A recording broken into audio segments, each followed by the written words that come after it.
Greetings. This is the Moth Radio Hour. I'm Sarah Austin Jenness. This is the sound of students from the Bronx High School of Science, the Beacon School, Harvest Collegiate High School, and young people from all over the 5 boroughs of New York, waiting to tell stories with the Moth. Since the early days of the Moth, teams of Moth teaching artists have gone into high schools around the country and worked with young people to develop and craft stories from their lives. In 2012, the Moth's education program was formalized because we believe that young people's stories need to be celebrated and shared on a wider scale. So this episode is a celebration of the Moth's education program. In this hour, you'll hear 5 students who were all part of a special showcase at the Bell House in Brooklyn, which was packed with hundreds of students, Moth workshop leaders, and faculty advisors. Our host was social worker and longtime Moth teacher Julian Goldhagen. As you'll hear, Julian wasn't always comfortable on stage, but he found his groove. All right. So today's theme is hidden treasure. Ooh. All of our stories this evening are somehow going to relate to this idea. And I am definitely someone that is full of hidden treasures, believe it or not. And it brought me back to when I was young, a little kid, and I was very, very painfully shy, which a lot of people don't believe because I just talk all the time now. But when I was growing up, that was not the case. I was voluntarily mute, I just didn't speak. I didn't ever raise my hand in class. I didn't have a lot of friends. It just kind of wasn't who I was. And I was more or less okay with it because I was also someone as a young person that had a tremendous amount of social anxiety. And so just kind of fading into the background and not taking up a lot of space was how I kept myself feeling safe and comfortable.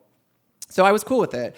But the adults in my life were kind of less cool with it. I kind of always heard these things from teachers and my parents being like, Julian, we got to get you to open up. We got to get you to break out of your shell. You got to break out of your shell. And so I would hear this thing about breaking out of my shell, and it kind of stuck in my brain. I was like, what does that mean? Why do I have to do that? And how am I going to do that? I really agonized over it. So about halfway through my 3rd grade year of elementary school, our music teacher left. She got married to this guy who was giving swamp tours in the Everglades, and so she moved there. Which, by the way, I'm from Florida, so that kind of thing is normal. We're oh yeah, Everglades. So we got a new music teacher, and her name was Miss Popa, and she was kind of way more serious, and she thought we needed a more serious music program. So she created this music club. It was an after-school music club. It was very elite. Only 3rd graders could do it. And so a letter went home in our backpacks to tell our parents about it, and I brought it home, and as soon as my mom saw, she was like, you're doing this. I think this would be a really good idea. It's going to help you break out of your shell. And inside, I just felt this thing of, this does not feel like a good idea. I knew that there was going to be a lot of kids there because it was a very popular club for whatever reason. And I'm I don't love big crowds. The idea of getting in front of people and just being observed felt like my worst nightmare. So I was why would I sign up for that? And also, and most importantly, Miss Popa was really scary. She was 11 feet tall. She had a really thick Eastern European accent, which my grandparents do too, but Miss Popa's freaked me out for some reason. So I was I don't want to go, but I also thought, maybe this is what it is to break out of your shell. Maybe that's that feeling. So I said I would go. And the next Wednesday, I'm in music club. And my friends, it was worse than I could have possibly imagined. It was so scary. Miss Popa had a lot of rules. She literally said to us first moment, she was this is my classroom, it's my country, I'm a dictator. It's all right, Miss Popa, just starting us off right away. She made us stand up and do tongue twisters by ourselves, which made me feel really exposed and scared. And so I just kind of was let me fall into the background. Let me learn the animal songs and do my thing and just not be noticed by Miss Popa. So that's what I did. And eventually it was the end of the year, and we were having a big recital. And the week before that recital, we had a very special rehearsal in the cafetorium, which if you don't know what a cafetorium is, you didn't go to public school, but basically a cafetorium is a cafeteria, but it has a stage, so it's also an auditorium. So we were in there after school. It was our dress rehearsal. There were other kids in the audience just eating their snack before their after school groups, and I was really freaking out. So I'm just trying to fade into the background. We have 3 lines of kids, and I got myself to the back line, which was kind of hard because I was really short and they always want to push us up to the front, but I was in the back. wearing my like little khaki shorts, my little white shirt, like we were all wearing, and I was doing great. You know, I was like doing the songs, doing the hand dances, like falling into the background, no problem. And then all of a sudden, I start to feel this like familiar pressure in the lower half of my body, in my bladder, and I realized that I had to use the bathroom out of nowhere, and I didn't know what to do because I couldn't interrupt the song because Ms. Popa made it clear that like you do not interrupt songs when they're happening. So I was like, I can't ask her to go, but I also can't just go because you're not allowed to go to the bathroom without asking to go to the bathroom. So I'm like, cost benefit in my brain, what do I do? And then my body just kind of like decides for me. Yeah, thank you. It decides for me, and I feel some warmth in the lower half of my body. And I look down, there's like a little dark spot, and then it becomes like a bigger dark spot. And I, hear somebody scream, "That boy peed!" And my brain is just exploding, and I don't know what to do, so I just run off the stage. And I run out of the cafetorium, and actually run out of the school. And somehow the school buses hadn't left for the day, so I run onto the school bus, and I get myself home. And I don't go to school the next day, and I never go to music club again, and I don't actually do anything similar to this until I'm like a high school kid. So it really kind of wounded me, this traumatic exposure moment. Now I'm an adult, and I always use the bathroom before I get on stage. And I'm like, what does this mean? Because on the one hand, I really appreciate the adults in my life who saw this hidden thing in me, this ability to be in front of people and talk that I didn't see in myself. But I also feel a lot of empathy for little shy Julian, who was just trying to take care of himself by staying in his shell. And shells are important. I was thinking turtles have shells. Clams have shells. If they don't have shells, they literally die. So there are useful things shells do in our lives. And so now I work with high school students, and I try to respect that. I try to celebrate the clams in the back row the same way I celebrate the Julians in the front row. And because I think everyone is just doing the best we can, And literally, whenever someone asks me, "Mister, can I use the bathroom?" I'm always like, just go. Go for it. Thank you very much. I appreciate it. So we're about to bring our first storyteller up, but I asked all of our storytellers, what are 3 things that you treasure most? This first storyteller said, her grandmother's wedding ring, a doll from her grandmother, and her Australian passport. Yeah. Ladies and gentlemen, let's give a huge Beyonce-sized round of applause for Isobel Connelly!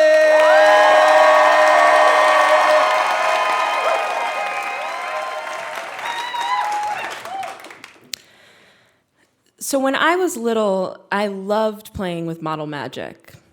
And if you don't know what model magic is, it's a quick-drying air clay. It comes in about 4 colors, so if you want any other ones, you have to mix them yourself. And I had come up with this really elaborate system. It involved making people, but the people turned to villages, and then the villages needed homes. So I started collecting all of our cardboard boxes and cutting them up and making sure that everybody had a bed. The beds were made of tissue paper, but the mattresses were model magic. And I loved this. It was my world and my space, and I could build. But I had just turned 5 at the time, and I had to start going to school. And school was really different than home because home had light and it was colorful, but school had crappy carpeting and bad murals on the wall. And we had to do this thing called a reading circle. And I didn't really understand it at first, but all of these kids seemed to know because they brought their chapter books. But I brought a picture book, and as we went around in the circle, they would just read it off like it was nothing. And when it got to me, I stumbled over the 3 words on my page, and I thought, maybe there's something off. So I got sent to these special learning groups and these special reading groups, and they were on the weekends, and they looked kind of like school, but more sterile, and they had white walls and high gray tables. And I would sit there, and I was often in these orange corduroy overalls. And they'd put blocks and letters and numbers in front of me, and eventually words, small ones like cot, mat, top hat. And they'd say, "Isabelle, can you read this?" a word has a shape, and I didn't understand how the sound would correspond to that shape, and when you put them together and they were meant to sound like this complete word, and I get this hot feeling in the back of my eyes and a lump in my throat, and I felt like I was about to cry because I was the stupid girl. And then going back to school on Monday, things had really escalated. Social stigma was now attached to this. It was like, could you count to 100 or read a full chapter book? And I couldn't do either of them. And the point that it really hit me was when my teacher took me aside and said, no one had asked to be my partner on our big field trip, so I would be with her. And I felt like the stupid girl. So I made this conscious decision from a really young age that I would trick everybody, that I was smart, and I could read, and I could write, and I could do math. And I think for the most part it worked, No one really knew it took me until I was 12 to learn how to read. I did it in a few different ways. When my mom would read to me, I would memorize the words that were on the page, and I would remember the picture. So when I did public reading, it looked like I knew exactly what I was saying. And in classes, I'd focus on the way I said words and tried to remember them too, because I realized I could remember most things, but I really couldn't write them. And so I was doing this for years, and when I got to high school, I was really determined to keep up this image of this girl I had created in my mind. I was on time for class. Sometimes I was really early, and I had homework assignments in on time, and I would work so hard. But then someone caught me, and it was my 9th grade math teacher.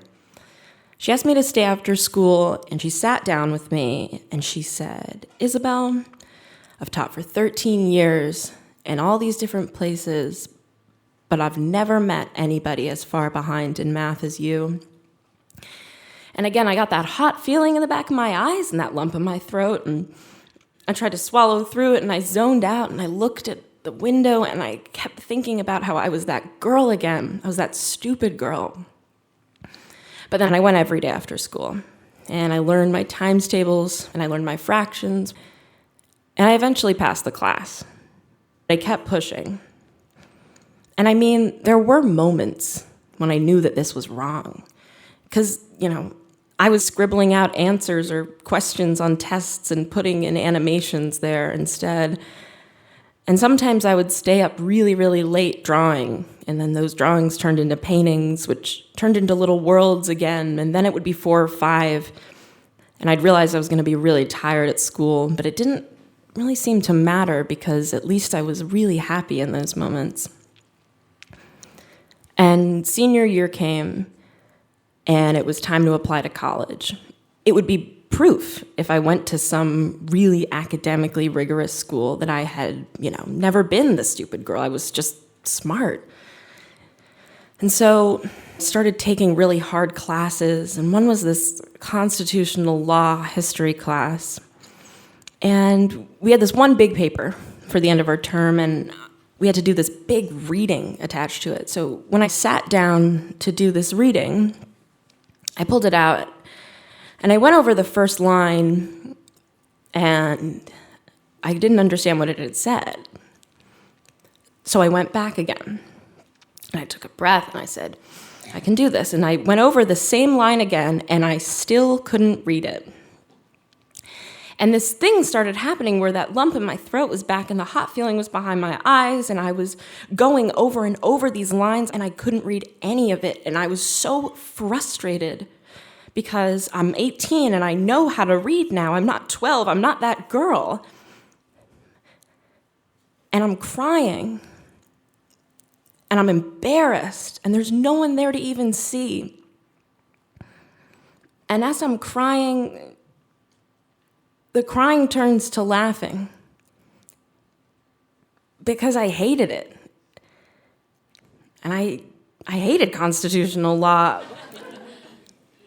I couldn't do it anymore. But the thing I realized was that there were things that I loved. And what I loved was model magic. And it wasn't that anymore. It was something else. but it was something I could feel. And I wanted to go back to that girl who was 5 and that girl who was 12, and now I want to go back to that 18-year-old girl, and I want to tell her, you're not stupid. You're a really hard worker, and you're creative, and you'll stop at nothing. And you were never the stupid girl, Isabelle. You were always the smart girl. You were just chasing the wrong things. Thank you.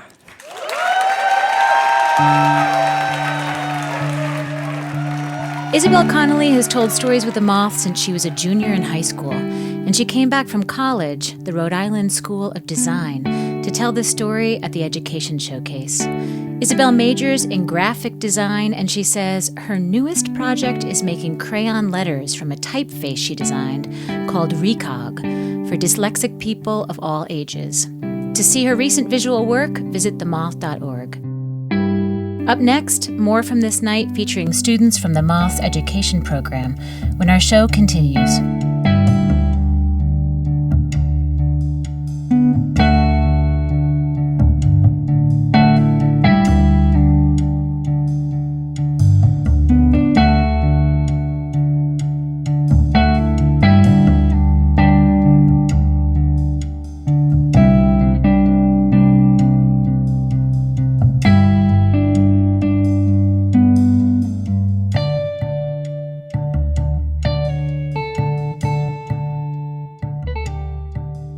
The Moth Radio Hour is produced by Atlantic Public Media in Woods Hole, Massachusetts, and presented by PRX.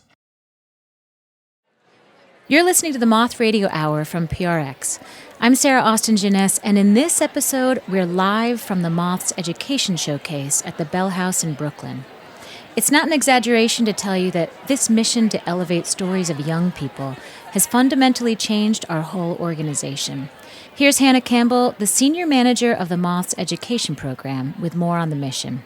Our mission is to give educators and young people a platform to share their stories and their experiences with each other and then also with the world, where we have educators come in, work on their own stories, and then think about how they can then bring this practice that they've experienced into their own classrooms. In terms of impact, we hear very often from young people that they have had a chance to grow in their self-confidence. They feel confident being listened to. It's so rare in all lives, but also particularly in the life of a young person to be listened to uninterrupted for 5 minutes. So I think our students get to know their peers and their classmates in ways that they hadn't really imagined before they entered the workshop space.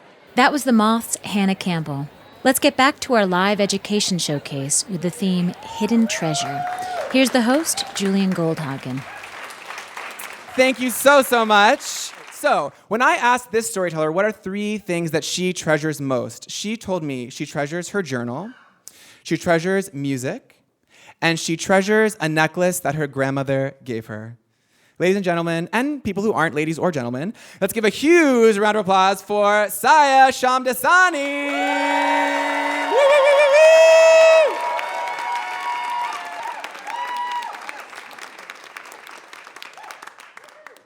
I've lived in New York for my entire life, and when I was younger, I used to watch a lot of television. And I'd watch these programs with these girls, and I became fascinated by one thing. And it was this girl who was eating these bags of chips. And I later learned that these chips were pirate booty. And about a week later, I went to my friend's house, and her mom gave us the same bag of chips for snack. And I was just so enamored by that I went home to my mom, and I told her, Mom, I want these chips for snack every single day when I came home from school. And she kind of wrinkled her nose, and she was like, what about the Indian snacks I make for you every day? And I'm like, no, can you please get me these? And she did it because that's what moms do. And every single day I had a bag of chips waiting for me when I came home from school. So like I said, I grew up in New York City, and I was always surrounded by a lot of white people. And it obviously influenced how I did things. When my white friends came over, I'd tell my mom and my dad, never speak in Hindi. That was the one rule. And I'd always have these board games stacked up in a pile, and I'd have the food that my friends were going to eat lined up and ready to go. And everyone had to act a certain way and smile. But when my Indian friends came over, it was more rough and messy, and it wasn't perfect. But I didn't want that. I wanted to be like the girls in school with their chips, and I wanted to be like the girl in the TV show. I didn't want rough-edged and messy. One day, my mom came home, and she told us we were going to India for 2 weeks. And I'd been to India before, but it'd been a couple years since I've been, and my first thought when she told me was, I do not want to go to India. I do not want to be in the heat. I want to be here, and I want to spend the time with my friends when I don't have school. But I still packed my bags, and I went. It's a long flight, and it's so chaotic. People are yelling from the back row about some food that their relative has in the front row, and then they have to sweep through the aisles and then pass it to them, and it's all these hugs and greetings. And when you land in the airport, everyone's speaking in Hindi, and there are immigration flyers, and there's baggage claim, and it's just this type of freeness that I never experienced anywhere else. And my grandmother was waiting outside in the car, and she came and she enveloped my brother and I in a tight hug, and she said goodbye to my brother, my mom, and my dad because I was going to be spending some time in her apartment and living with her. And I remember pulling up to her apartment, and it was this yellow brick apartment, and it had 7 little flats, and each flat had a balcony, and it was really beautiful and small. And as I lived there with her, the neighbors were a big part of her daily life, and it felt so different from my life in New York. And the only time we spoke to our neighbors was when my brother threw the basketball in their area, and then they came over and they handed it back. The only time we ever spoke. So I was living in the apartment. I was surrounded by my mom's violet walls when she was growing up. I was showering in her shower, and she didn't have a shower head, so I had this bucket, and I'd pour it over myself, and I was eating food, and my days consisted of walking in the markets and watching my mother bargain for an item. She'd spend 20 minutes bargaining over probably $1, and it didn't even become of whether or not the dollar was worth it or the item was worth it. It was just about who won the fight, who was the better bargainer. And every time we went to a new store, I was just hoping she'd fight a little harder and win that fight. And we'd ride in rickshaws, and my hand would stick out the car window, and I'd feel the dust in between my fingers. And I remember one time my brother, my grandmother, and I were leaving the apartment complex, and I was sitting in the front. That was so cool because I never got to do that in New York. And a bunch of boys were picking some mangoes at a tree nearby. And they walked over to us, and one of the boys, my grandmother asked, how much for a bundle of mangoes?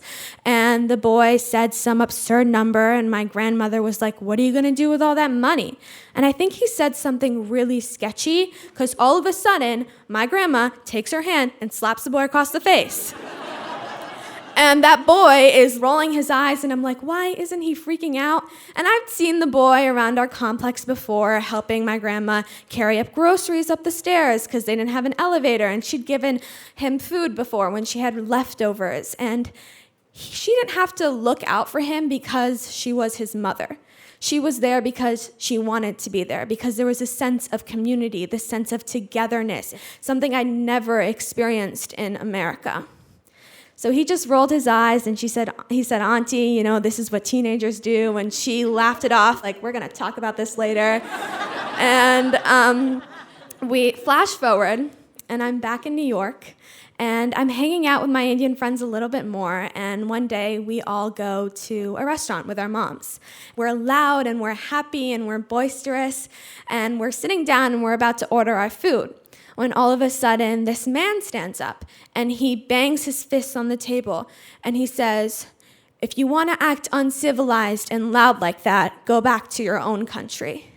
And I remember the entire restaurant being completely silent, and this fork I had was digging into the palm of my hand, and I was sweating, and my heart was slowing down. And I watch as my mom stands up, and she walks over to that man, and she says, "Sir, we have as much of a right to be in this country as you. This country is as much our home as it is yours." And I never felt more proud to be Indian in that moment than I have in my entire life. And I looked around me and I saw my friends and their mothers nodding their heads, cheering her on. And in my head, I was like, "Yeah, Mom, you tell him." And it was this sense of, again, togetherness and community, and something I never experienced before. I knew people were there for me and they had my back in a way that I'd never had before. So it's not like I went back to school and I was all of a sudden, this Indian girl who ate Indian food at lunch and listened to Indian music and wore Indian clothes and spoke in Hindi.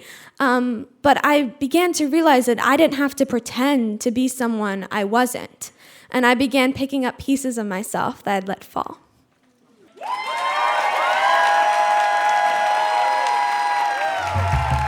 That was Saia Shamdasani, who, at the time of the show, was a student at Trinity School in New York City. She says she's still very much in touch with her Indian community, both in New York City and in India. Saia's grandmother passed away just after she told this, and Saia's happy that so many will get to meet her grandmother through this story. To see photos of Saia, her grandmother, and the mangoes from this trip to India, go to themoth.org. Coming up next, our final stories from this high school showcase, when the Moth Radio Hour continues.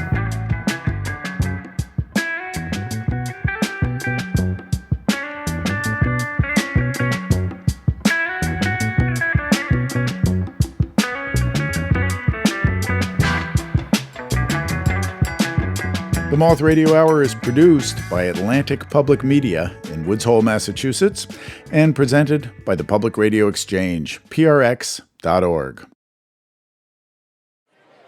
This is the Moth Radio Hour from PRX. I'm Sarah Austin Jenness. To date, thousands of students and educators have crafted and shared stories with the Moth. In this episode, we're bringing you a live student showcase from early 2020 at the Bell House in Brooklyn. Here's our host, Julian Goldhagen. All right, so I'm very excited to bring this storyteller onto the stage. So when we asked him, what are 3 things that he treasures most, he told us playing covers on his guitar, keeping his sense of humor no matter what, and ramen. All right? So let's have a huge round of applause for David Lepelstat! Woo!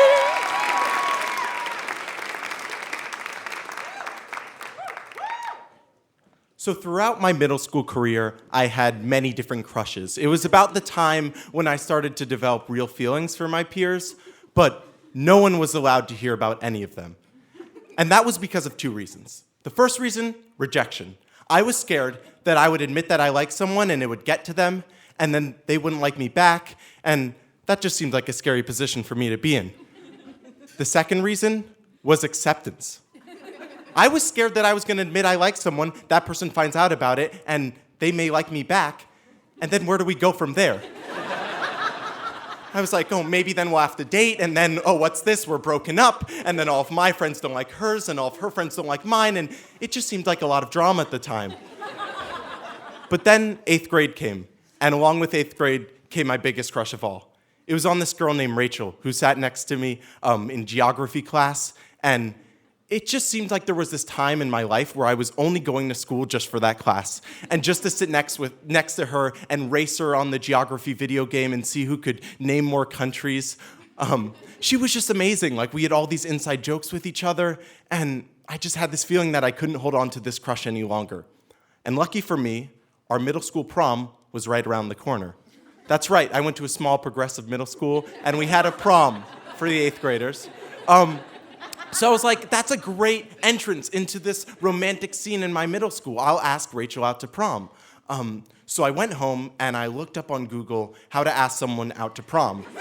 And I come across these things called promposals, which are these sort of like proposals for marriage, but this time for the prom. And a lot of them had this musical element, someone sings a song or does a dance.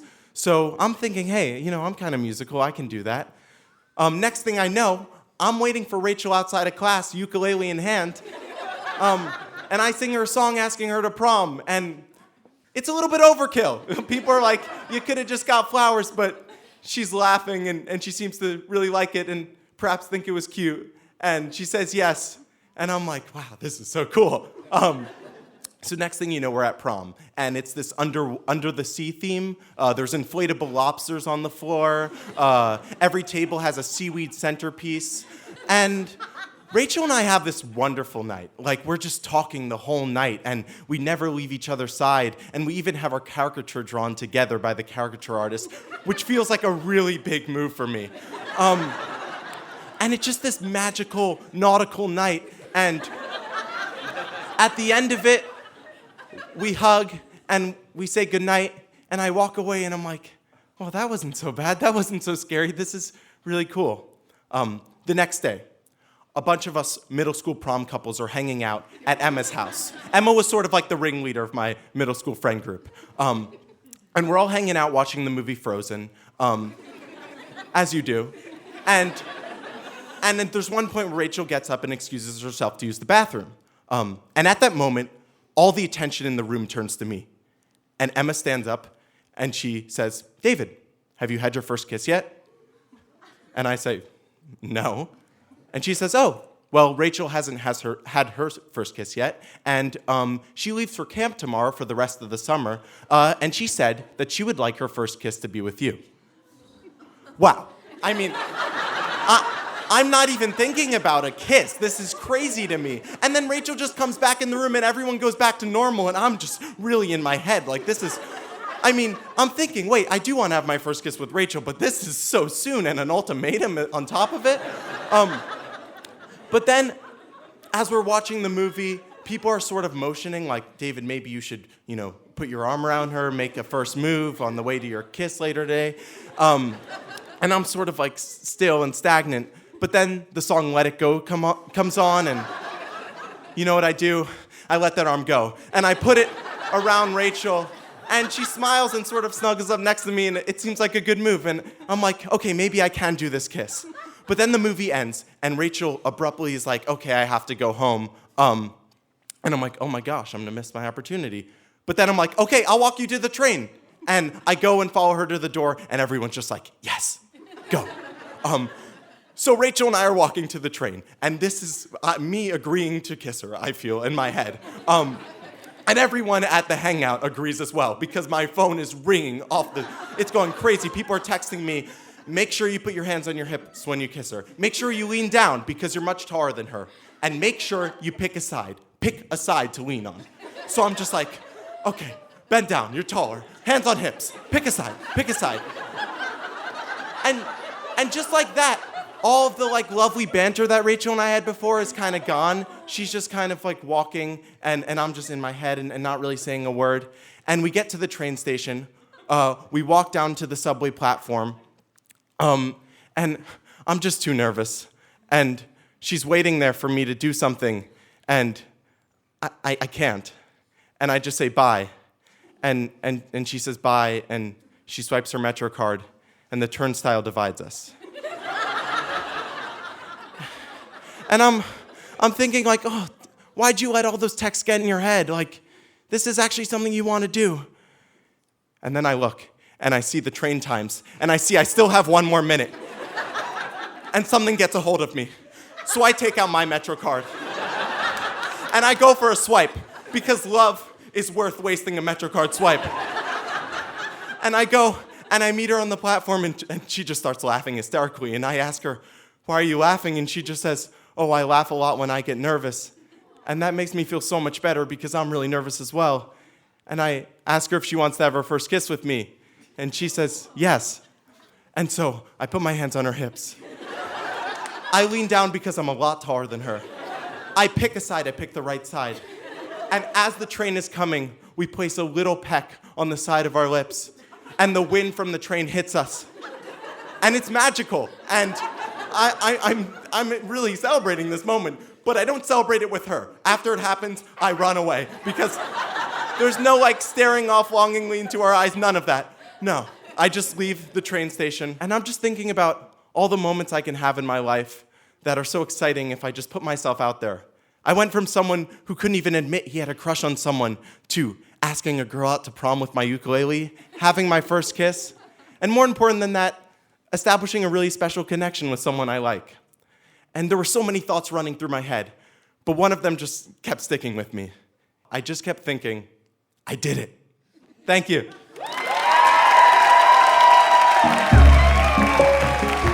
David Lepelstat was a member of the Moth's All City, a high school storytelling team that meets at the Moth office on weekends to craft stories. David was also a teaching intern with us, and he says the Moth's education program was a home away from home while he was in high school. He also told us that he and Rachel are still friends and still see each other at school reunions.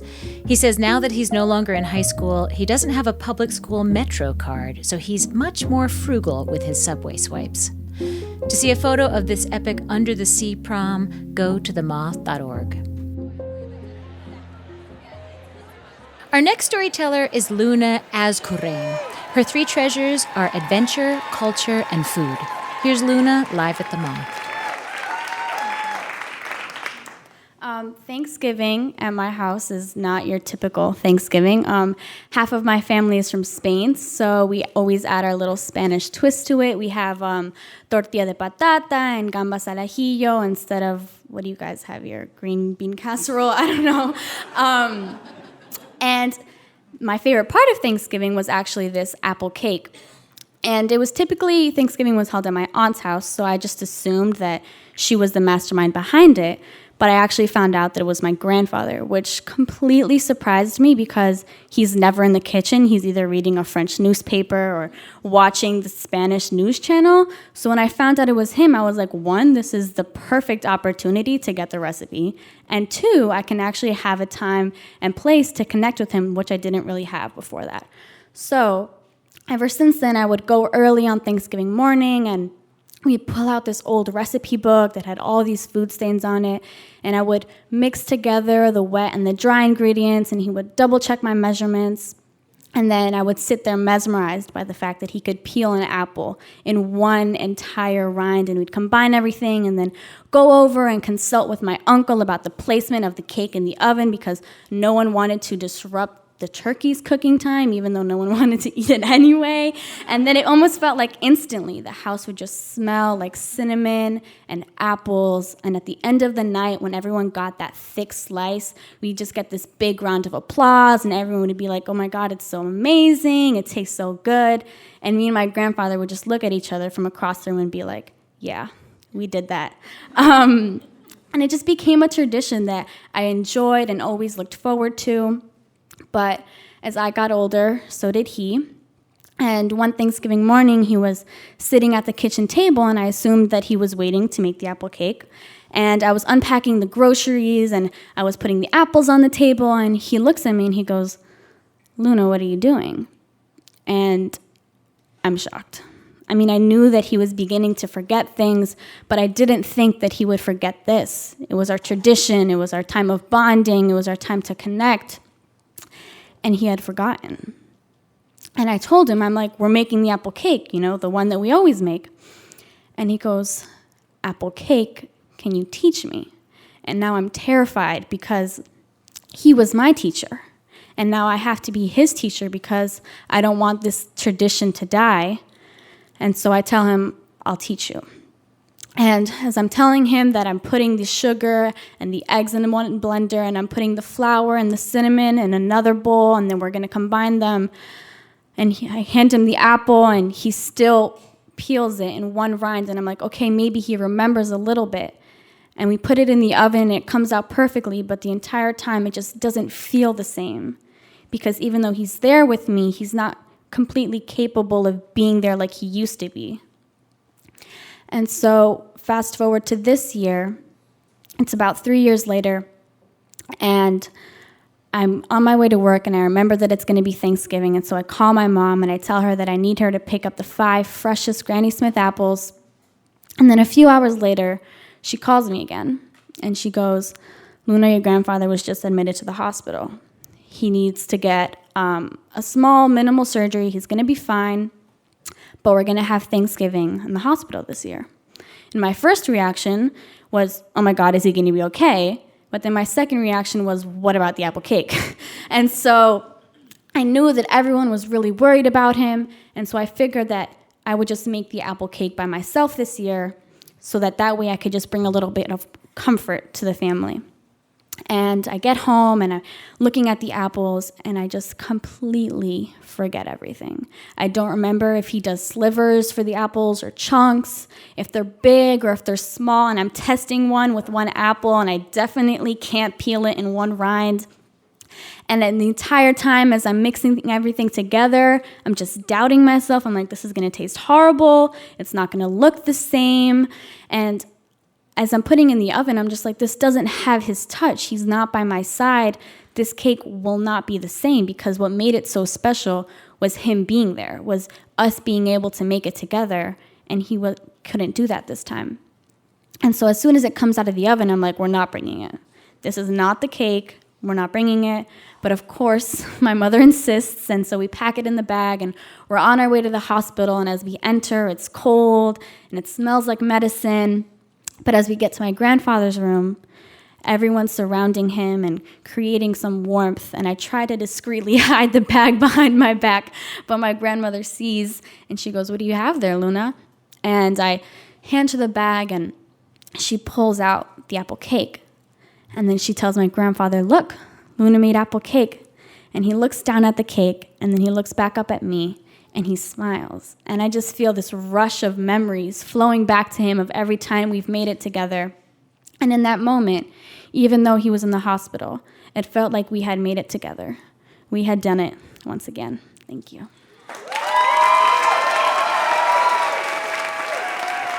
Luna Azcurrain was born and raised on the Lower East Side in Manhattan. And like a true New Yorker, she loves people watching on the subway. Luna says she hasn't seen her grandparents for a while. They're all social distancing, but she says their FaceTime calls are the best. Her apple cake recipe remains a closely guarded secret, but you can see a photo of Luna and her grandfather baking in the kitchen at themoth.org. And here's your host, Julian Goldhagen, to introduce our final storyteller. When I asked this storyteller what are 3 things that she treasures most, she says finding things that she thought she lost, having a really good conversation, and a great book. Let's have a big, warm welcome for our final storyteller, Beth Gebresilasie.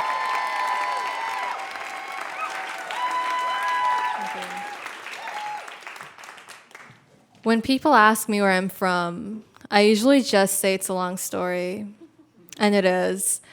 I was born in this really small country in Eastern Africa called Eritrea, and I loved it there. The weather was always perfect. It was warm and sunny, with a breeze always there to curb the sun rays. I had my select group of friends who I loved and adored, and I spent almost every single day with. When I was in 3rd grade, I was 9 years old, and my mother took me aside from the rest of our family. We were standing in front of the doorway when she told me that her job at the UN was relocating her, and we were moving to Sudan. I was actually incredibly excited. I loved seeing new things. And that's what I saw in Sudan, a new place to see and new friends to make. My parents are separated, so my father had to stay in Eritrea. In the airport, he was just trying to hold on to me, to get the last few pieces of me, but I was so hyper and excited that I barely said goodbye. In Sudan, in the first day of 4th grade, I got on the school bus. I was nervous and really antsy to see how things would go. I sat next to this girl named Yasmin, and she turned to me and said hi. And I said hi, and we were friends. Sudan turned out pretty great.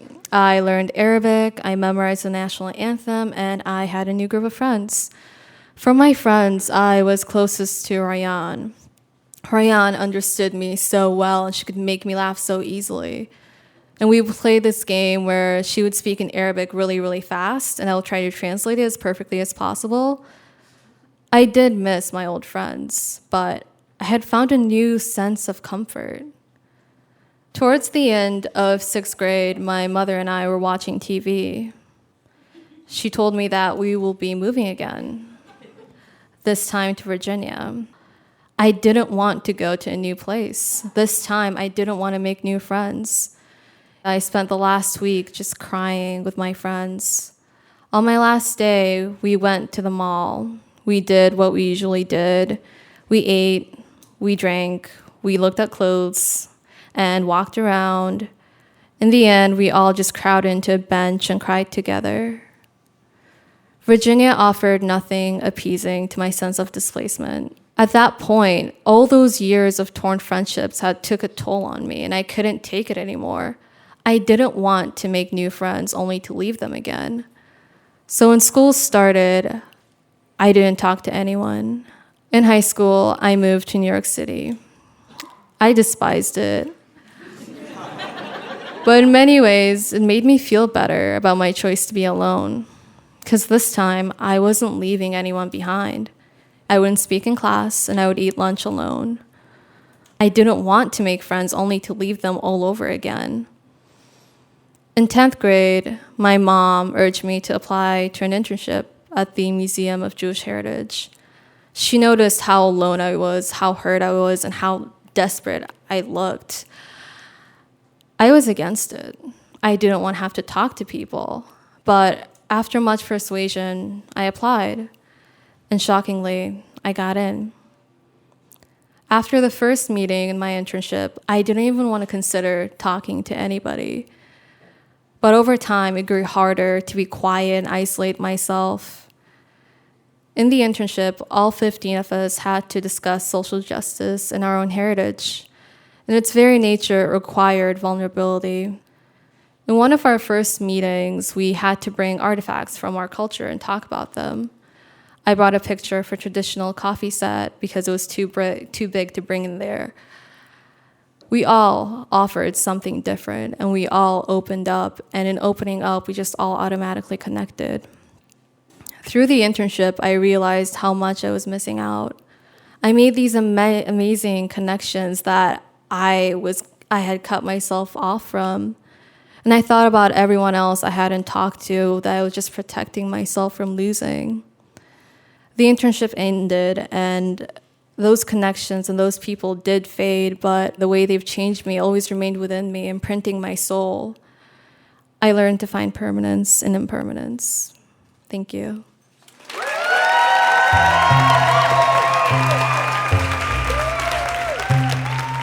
That was Beth Gebresilasie. Beth has moved again, and she's currently a college student at SUNY New Paltz, where she's found new friends.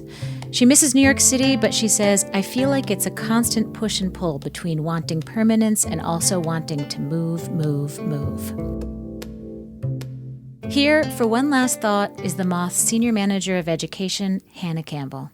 I would love for us to take this program to other cities. I would love to make it more accessible and to maybe have teacher institutes in different cities as time goes on so that more teachers can get this opportunity. What happens to adults when they stop and listen to young people?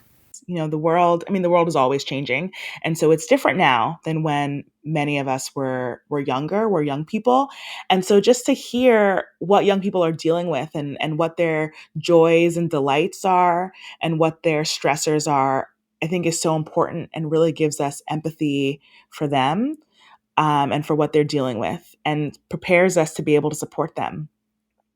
I also think it gives us empathy for ourselves and an opportunity to remember what it's like to be young and to remember, the stories of our crushes or our proms or our dances, of the tests or the things that felt really high stakes because they were. And a chance to listen to that story also gives you a chance to go internal and remember your own. And I think that's such a delicious opportunity. That was Hannah Campbell. For more information about the Moth's education program, student stories, and our free online curriculum, and to find out how you can get involved as a teacher or as a student, visit our website, themoth.org/education. That's it for this episode of the Moth Radio Hour. We hope you'll join us next time.